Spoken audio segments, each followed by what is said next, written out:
Le 515, Madame Jacques.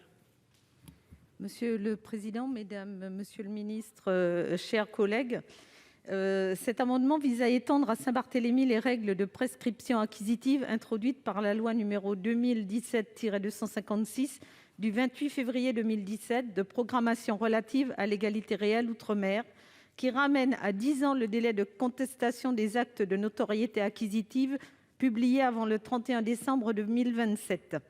Initialement, eu égard aux caractéristiques foncières de Saint-Barthélemy, cet article n'avait pas été étendu. Mais à la faveur généralement des règlements successoraux, il s'avère qu'il reste des parcelles dont les propriétaires ne disposent pas de titre. Cela s'explique soit parce que les transmissions successives se sont effectuées sans passer par un acte notarial, mais par des plans, soit parce que la propriété a tout simplement été établie par la possession.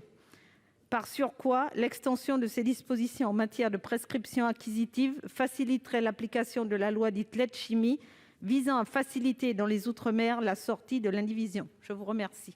Merci, cher collègue. Monsieur le rapporteur.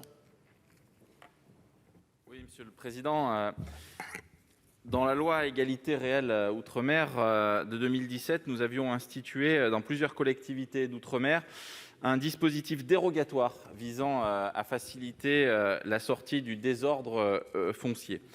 En vertu de ce dispositif, un acte de notoriété constatant la possession d'un bien immobilier régulièrement dressé et publié avant le 31 décembre 2027 ne peut être contesté en justice que pendant une durée et un délai de 5 ans.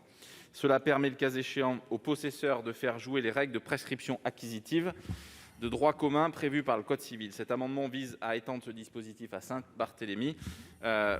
Ce sera pour la commission un avis favorable, mais je souhaitais avoir l'avis du Gouvernement sur ce sujet. Merci, monsieur le ministre.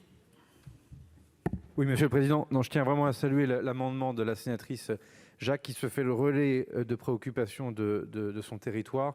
Et donc, dans le sens de ce que le rapporteur Darnaud a indiqué, avis favorable pour ce bon amendement. Merci. Donc, je mets aux voix le 515 avec 2 avis favorables. Qui est pour? Qui est contre? Qui s'abstient? Il est adopté.